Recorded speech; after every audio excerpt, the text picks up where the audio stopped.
Godzilla would be nominated for Best Supporting. Yeah, well, 100%. Jonathan Stryker. Gonna see a Stryker. I agree. We need to get a reptile category. He'd be competing with.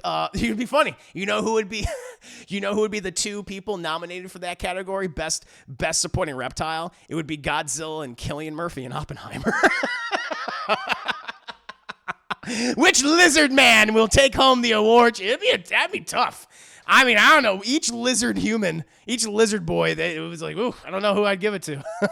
I did want to touch on the Golden Globes. We just talked about the host and how terrible he was. I never heard of Joe Coy. I'm not familiar with him at all. I'm not sure. I mean, no, actually, you know what? I was going to say, I'm not sure where they got him, but I think just at the end of the day, it was because they couldn't get anyone else because of the multiple Golden Globes controversies and all their bullshit for, over the last several years. Probably why they got the guy. So I didn't watch the actual Globes, the ceremony. I checked out clips and compilations and I saw some of the stuff. I was like, oh, oof, rough. But in terms of the winners, I don't think there was any really big controversies at all. Everyone that said that they would get nominated, seemingly got nominated, and everyone who said would win won. I think for the most part. I mean, really, the only thing that kind of bothered me is no love for the Iron Claw at all, which is disappointing. So maybe we'll see that in other award shows. I think that's a super I mean, really, it's becoming one of the underrated movies of this year. It's like that and Are You There, God? It's Me, Margaret. I feel like those two are getting really, really ignored. So that's disappointing. But I do want to bring up at least some of the stuff, in terms of the films. I didn't, all the television stuff other than The Bear. I didn't watch the most recent season of Succession or Beef, but those all fucking swept in their respective categories. But in terms of the movies, let's go ahead and just cover that briefly. You have for Best Motion Picture Drama, nominees were Anatomy of a Fall, Kills of the Flower Moon, Maestro, Oppenheimer, Past Lives, Zone of Interest. I'm happy I actually saw the majority of these films. The only ones I hadn't seen were Anatomy of a Fall and The Zone of Interest, and I saw all the other ones. Oppenheimer was the big winner of this particular category. That was not a surprise. Everyone's like, yeah. Everyone, it's going to get nominated for a whole bunch of stuff, probably win many, many awards too. So that winning was not a surprise for drama. Best Picture, musical or comedy, Air, American Fiction, Barbie, The Holdovers, May, December. Now, May, December's been described to me, and I'm kind of confused as to why that was nominated in that category. I was like, I don't think that subject or that material is very comedic in nature. The idea of doesn't it follow isn't Natalie Portman play a woman who's going she's an actress, she's an aspiring actress who's playing a real life character, preparing to play a real life character, a woman, a teacher who slept with her underage student when he was in middle school or something. She went to prison, but then after she got out, her and that student actually got together and then had a family. And I'm like, unless there's some jokes in there that I'm unaware of, that's a very weird film to nominate in that category. I'm like, okay. So the big winner for that was Poor Things, which was great. And I saw a lot of these. I saw a lot of these in this category too. For me, it would have been between Poor Things and Holdovers. I would have given it to Holdovers, but Poor Things getting it, I'm not bothered by that. I'm fine. It would have been between those two. But yeah, in terms of the winners there, what they nominated, I wasn't the biggest fan of Air this year. I know a lot of people love it, but fair enough. American Fiction, which I haven't seen, Barbie, which I saw. I understand why it's nominated, but Holdovers, which was amazing. I love Holdovers. May, December, weird. Poor Things, great movie. Yeah, so it was between Poor Things and Holdovers, and Poor Things winning, totally cool. Not controversial whatsoever. Best Mission, this is probably the most controversial thing. I'm not bothered by this, but I know some people are. Best Motion Picture Animated, The Boy and the Heron, Elemental. And by the way, I have the more people that have watched Elemental and have been describing it to me, makes me not want to watch it. Chris Ayers, you sent me some stuff. You shared your opinion on the movie, and I was just like, I don't want to fucking watch this movie, at all. I don't get it. Everyone said, no, it's one of Pixar's best in years. I'm just like, everything that I've heard about this movie when I've seen it, I'm just like, I don't want to watch this film. So, any case, whatever. But The Boy and the Heron, Elemental, Spider-Man Across the Spider-Verse, the Super Mario Bros. Movie, Suzuma, which I want to see that so bad. That will be soon. And Wish, which shouldn't even be fucking up there. It was awful, awful movie. But the big winner was The Boy and the Heron. Now, I really enjoyed The Boy and the Heron. I probably liked it more than most people. And I liked it more than Spider-Man Across the Spider-Verse, which, again, were both in my top 10 best movies this year. Spider-Man Across the Spider-Verse, I think, was number 10. And I think The Boy and the Heron was 8. And Nimona was right. Nimona, honestly, should be nominated. Nimona should be up on this list. I think I would definitely get rid of Wish. Get fucking rid of Wish and put Nimona up there. And that no one's talking about that movie, which is sad. I think it's because it released on Netflix and because it was Blue Sky's last animated film. In any case, that shouldn't have been nominated. I'm happy The Boy and the Heron won, personally. Over Spider-Man Across Spider-Verse, but I know a lot of people are saying like Spider-Man should have won. But I think that's the most controversial win. But still, two great movies, two very good movies in my opinion. How much is a movie that is vaguely pro-segregation? All the elements need to be separate, but equal. Like Boy and the Heron, but I would have given it. You would still give the Spider-Verse. Yeah, I think most people like seemingly would have, but I'm not bothered by that one. Also, you got to remember the other thing that's probably helping it. It might be Miyazaki's actual last film. I know he always says, like, this is my last movie, and then 10 years later makes another film. But I think, how old is the man? Is he in his late 70s now? How old is he? So I don't know if we're going to get another one. This might be his last one. So that's probably also what's helping it. But again, I think at the end of the day, when we get to the Academy Awards, it's going to be between those two. I don't see anything else coming to begin. Unless Nimona's nominated. It's like, I'm glad. I don't think Nimona will win, but I'm glad if it would be nominated, that'd be nice. Or Suzuma, but I don't think that'll win either. I think it's going to be between those two. Any case. Then they have a stupid category called Cinematic and Box Office Achievement, which I don't understand what this is. You have Barbie, Guardians of the Galaxy Volume 3, John Wick, Mission Possible, which Mission Possible lost money, so I don't, whatever. Oppenheimer, Spider-Man Across Spider-Verse, Super Mario Bros. Movie, Taylor Swift, The Eras Tour, and Barbie was the winner. So okay, it's just like, we got to get more people to watch this, I guess. Dumb. Best Motion Picture Non-English Language: Anatomy of a Fall, Fallen Leaves, Io Capitano, Past Live, which I saw. I really like that movie. Society of the Snow and Zone of Interest. I only saw one of those, so I'll be like, well, I guess I would give it the Past Lives. But Anatomy of a Fall one, I know that's on a lot of people's best of list. Anatomy of a Fall, that was also nominated for Best Drama too, right? I think so. Yeah, so, and that one, Best Foreign Language Film. You know what should have been here? You know what should have been nominated on this chat? You know what it is. What should have been nominated here? And what should be nominated for Best Foreign Film? And probably, at least of the foreign films that I've seen, what should win? Let me see who gets it. Someone's gonna get it. RR again? No, I have to watch RR, but not RR. No, you know what it is. It's on everyone's. It's the movie that's on everyone's best of the year list, and it's a foreign film. Sisu? No, Godzilla. There you go. Luke the Boss, you're the winner.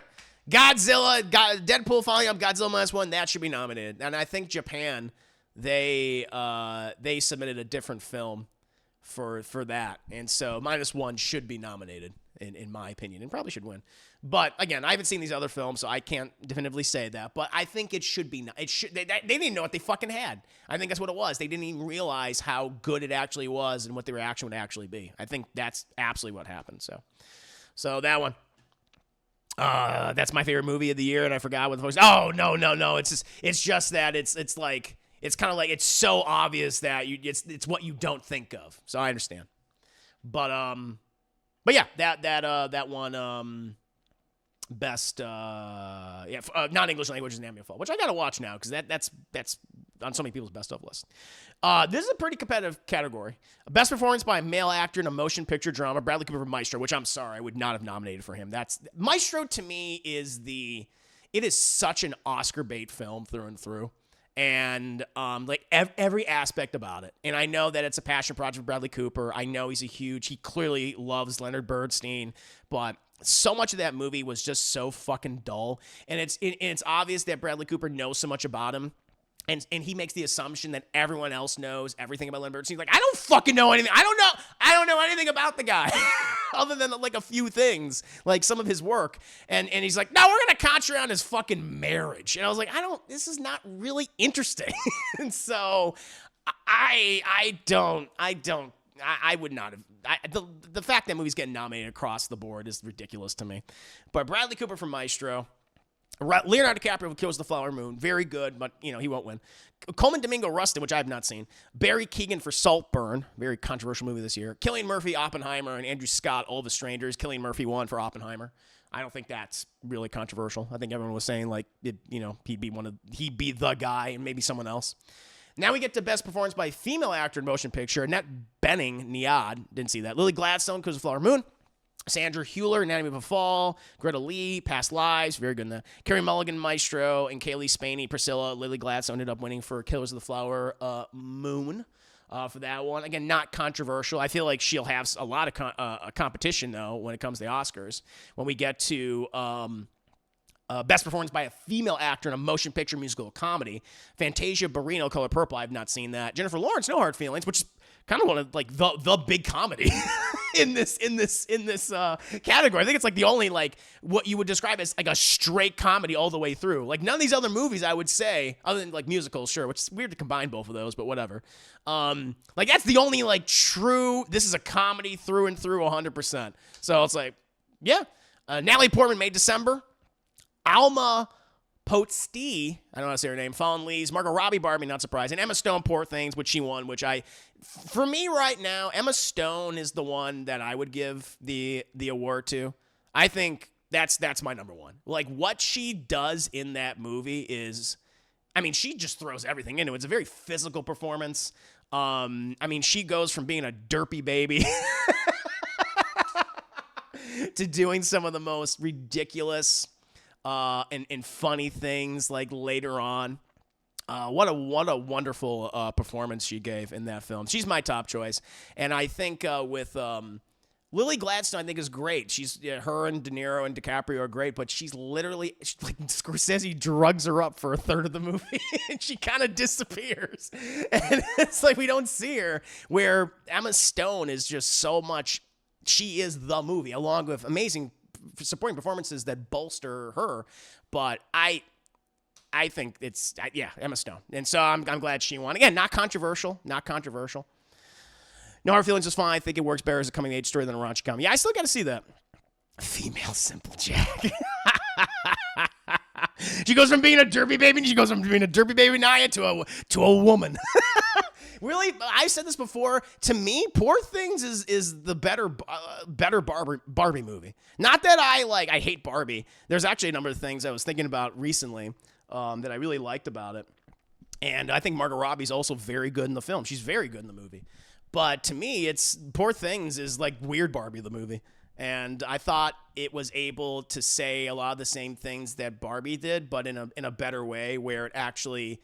They didn't stop the movie to like say them. They just weaved it through the narrative. And so that's why I like Poor Things so much. It wasn't on my best of list, but it was in my honorable mentions. But it was like, if I were to rank it, it's like number 11 or 12.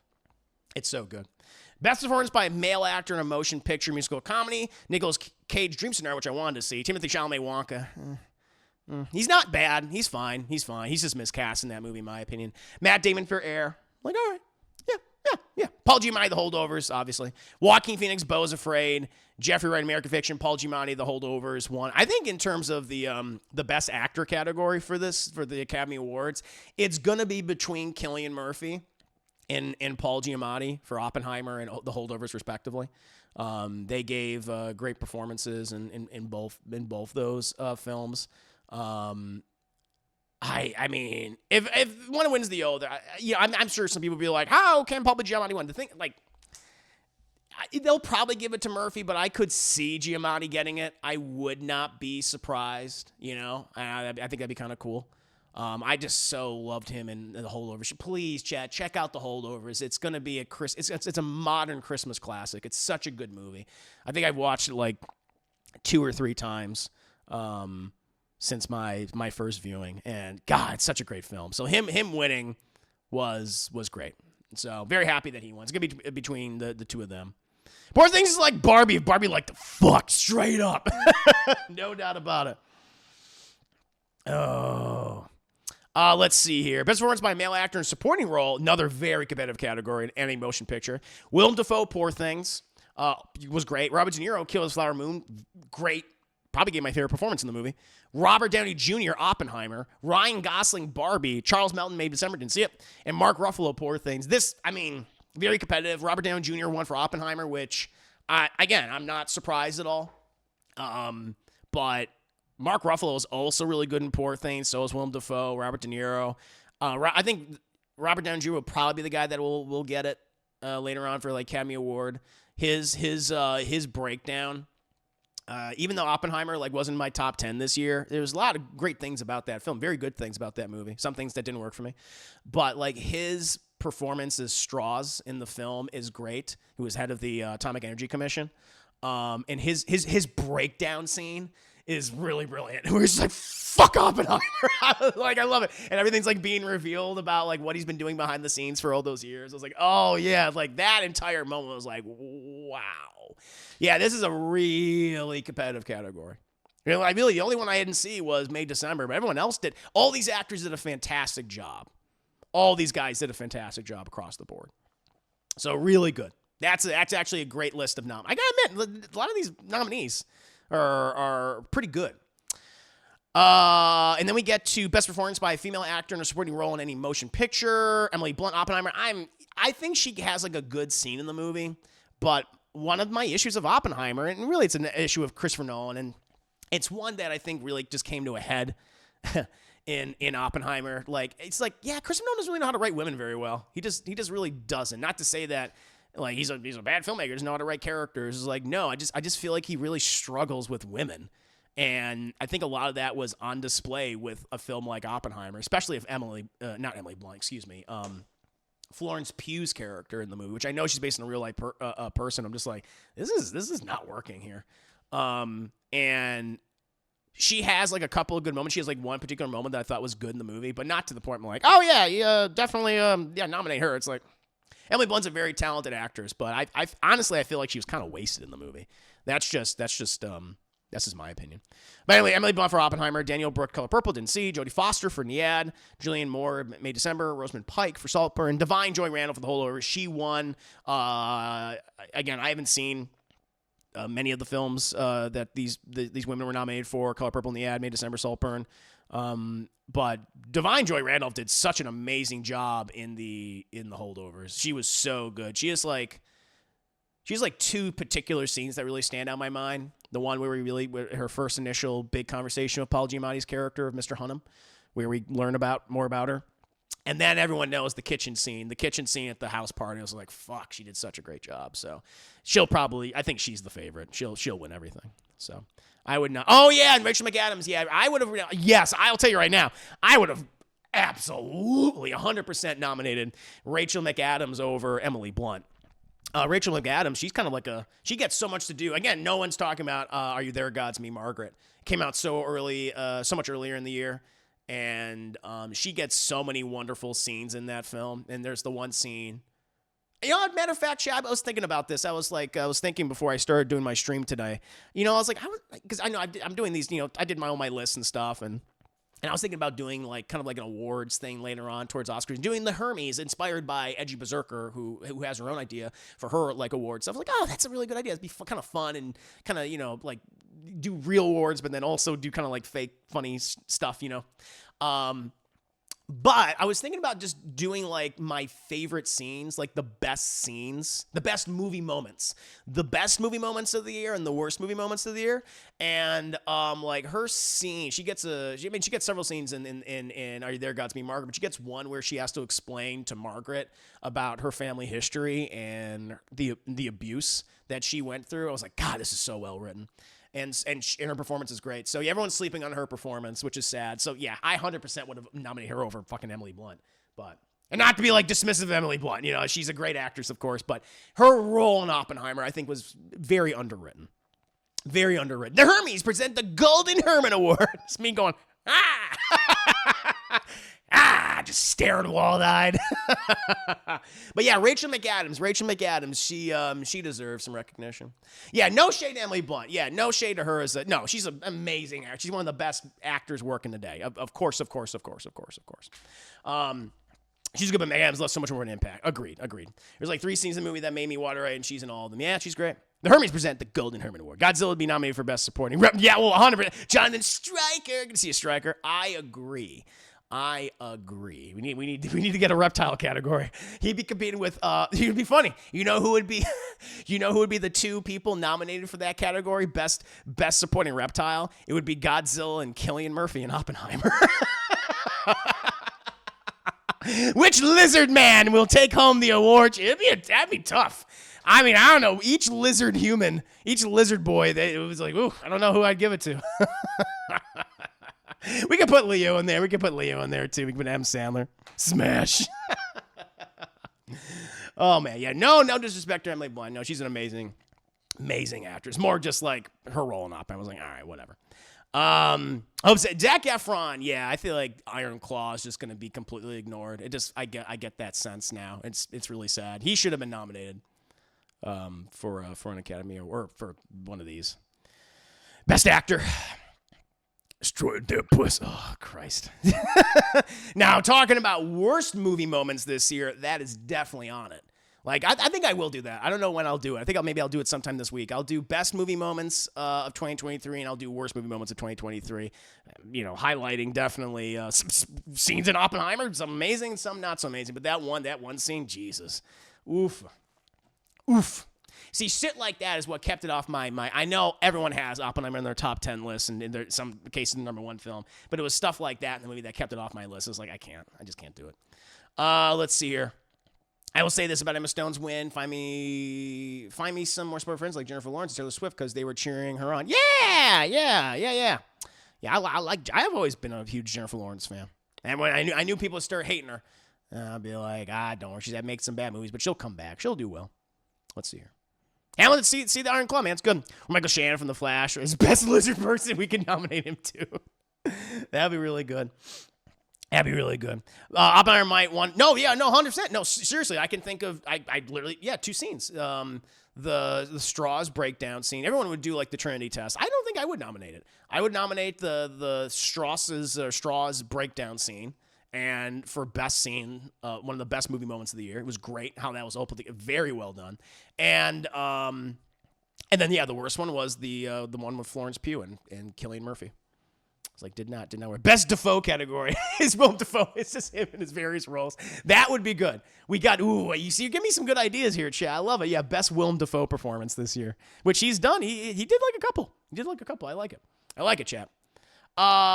Moving on. Best Director, Motion Picture. No surprise. Bradley Cooper, Maestro. Okay. Greta Gerwig, Barbie. Which even, I don't know if I would have nominated that, but fair enough. Yorgos Lanthimos, Poor Things. Yep. It's Christopher Nolan, Oppenheimer. Martin Scorsese, Co's The Flower Moon. And Celine Song, Past Lives. Nolan won for Oppenheimer. I think he'll win. He'll win for the Academy Award too. He'll get Best Director. So I was like, yeah. I mean, of those, I'm like, sure. I don't think that's controversial. Best Screenplay, Motion Picture. Greta Gerwig, Noah Baumbach, Barbie, Tony McNamara, Poor Things, Christopher Nolan, Oppenheimer, Eric Roth, Martin Scorsese, Co's Flower Moon, Celine Song, Past Lives, and Justin Trier and Arthur Harari for Animal Fall, which won. I haven't seen the movie, so I can't say. Best Original Song. So it's a damn shame that they did not have Peaches nominated. Oh, no, they did have Peaches. Excuse me. No, they did. No, my apologies. But here's the songs. You have Dick the Romance, Dance to the Night, I'm Just Ken, Barbie, Peaches, Super Mario Bros., Road to Freedom, Rustin, and What I Was Made For in Barbie. What fuck? And I don't remember that song at all. When did that play? I don't remember that. That's not the song like anyone was talking about in the movie. Everyone was talking about like the I'm Just Ken. That's the one. So I was like, wait, what? So anyway, it plays during the montage at the end. Oh. Okay. Yeah, it should have been the Ken one. I mean, if you're gonna give it to Barbie, then give it to Ken. No one talks about that other song. That's weird. That's the one I'm taking umbrage with. I'm like, nah. Best Original Score. Jerskin Fendrick's Poor Things. That's kind of controversial because a lot of people are kind of either hate it or love the score. Ludwig Göransson, Oppenheimer. Joe Hisaishi, The Boy and the Heron. Very good score. Mika Levy, The Zone of Interest. Daniel Pemberton, Spider-Man Across Spider-Verse. Very good score. And Robbie Robertson, Co's The Flower Moon. Also good score. But Oppenheimer won. I'd probably give it to Oppenheimer too. I would have given it to Oppenheimer as well. That did us throughout the movie. It's a great score. And that's the films. That's all the film stuff. Katria Hard Hands. Good to see you. But yeah, that was kind of just all I want to talk about in terms of so again, not really big or controversial at all. I mean, just, certainly Ironclaw just completely ignored. Godzilla -1 was not submitted for like really anything, which is disappointing, of course. But everything else, I'm just like, yeah, like I'm not bothered by any of these winning at all, really. It's just like, I could see it. I guess now it's maybe the best original song, because like no one, I was like, wait, what the fuck's that song from? When did that play? I don't remember that at all. So I guess that's the biggest controversy. Other than that, and then all the TV shows, it pretty much played out what everyone said. It was Succession, Da Bear, which is great, and Beef that won. So no, that was it. That's all I want to talk about. In terms of the Globes, I figured I know you guys would be asking me. Chris, here's the activities you got to watch. Saltburn, man. Me and Nick Diaz just forced a bunch of people to watch, and we had the greatest time watching them freak the fuck out. I'll check it out.